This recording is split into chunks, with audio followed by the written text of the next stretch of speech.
ಹಾಗೂ ಶ್ರೀ ಶ್ರೀ ಮಂಗಳನಾಥ ಸ್ವಾಮೀಜಿಯವರಿಗೆ ವಂದಿಸುತ್ತಾ ಓಂ ಶ್ರೀಕೃಷ್ಣಾಯ ವಾಸುದೇವಾಯ ಹರಯೇ ಪರಮಾತ್ಮನೇ ಪ್ರಣತಃ ಕ್ಲೇಶನಾಶಾಯ ಗೋವಿಂದಾಯ ನಮೋ ನಮಃ. ಕೃಷ್ಣ ವಾಸುದೇವ ಪರಮಾತ್ಮನಾದ ಹರಿ ಗೋವಿಂದನಿಗೆ ನಮಸ್ಕಾರಗಳು. ನಮ್ಮೆಲ್ಲರ ಕಷ್ಟಗಳನ್ನು ನಿವಾರಿಸುವ ನಿನಗೆ ನಾವು ತಲೆಬಾಗುತ್ತೇವೆ ಎಂದು ಹೇಳುತ್ತಾ ಎಲ್ಲರಿಗೂ ಕೃಷ್ಣ ಜನ್ಮಾಷ್ಟಮಿಯ ಶುಭಾಶಯಗಳು.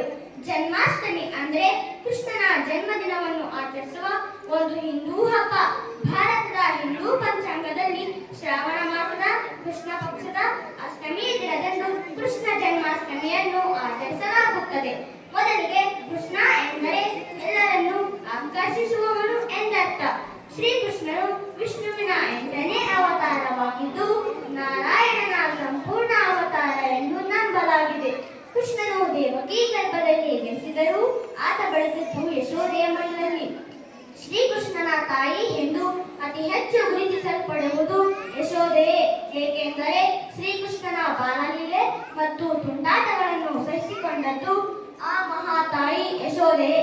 ಶ್ರೀಕೃಷ್ಣನು ತನ್ನ ಬಾಲ್ಯದಲ್ಲಿ ಗೋಕುಲದಲ್ಲಿದ್ದು ತನ್ನ ಅಣ್ಣನೊಂದಿಗೆ ಆಟವಾಡುತ್ತಾ ಬೆಣ್ಣೆ ತಿನ್ನುತ್ತಾ ಅನ್ಯಾಯದ ವಿರುದ್ಧ ಹೋರಾಡುತ್ತಾ ಬೆಳೆದನು.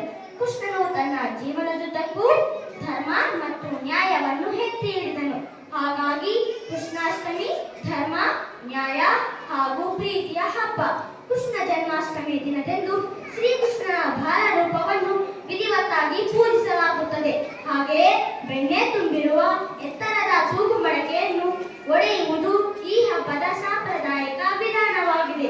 ಶ್ರೀಕೃಷ್ಣ ಮಾಡುತ್ತಿದ್ದ ಪ್ರತಿಯೊಂದು ಕೆಲಸ ಕಾರ್ಯಗಳು ವಾದ ವಿವಾದಕ್ಕೆ ಕಾರಣವಾಗುತ್ತಿತ್ತು.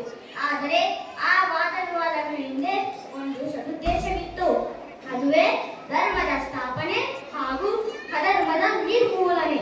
ಸತ್ಯ ಧರ್ಮ ಮೀರಿದವರು ಬಂಧುಗಳಾದರೂ ಶಿಕ್ಷಾರ್ಹರು ಎಂಬ ನೀತಿಯನ್ನು ಮಾವಕಂಸ, ಭಾವಶುಪಾಲ, ಅಜ್ಜ ಮಾಗದ ಮುಂತಾದವರನ್ನು ಶ್ರೀಕೃಷ್ಣ ವಧಿಸುವ ಮೂಲಕ ತೋರಿಸಿದ್ದಾನೆ.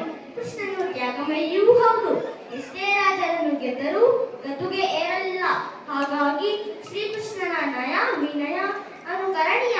ನಂಬಿ ಕರೆದರೆ ಓ ಎಂದು ಓಡಿ ಬಂದು ಉದ್ಧರಿಸುವುದು ಅವನ ವೈಶಿಷ್ಟ್ಯ.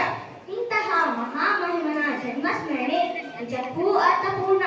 ಜೀವನದಲ್ಲಿ ಯಾವತ್ತಾದರೂ ಸೋತೆನೆಂದು ಅನಿಸಿದಲ್ಲಿ, ಯಾವ ಮಾರ್ಗವೂ ಕಾಣದೆ ಕಂಗಾಲಾಗಿ ಹೋದಲ್ಲಿ ಭಗವದ್ಗೀತೆಗೆ ಶರಣಾಗಿ ಅಲ್ಲೊಂದು ಬೆಳಕು ಕಾಣುವುದು. ಒಟ್ಟಾರೆ ಈ ಹಬ್ಬವು ಎಲ್ಲರಿಗೂ ಸಂತೋಷ, ಶಾಂತಿ ಮತ್ತು ಸಮೃದ್ಧಿ ತರಲಿ. ಜೊತೆಗೆ ಆ ಶ್ರೀಕೃಷ್ಣನ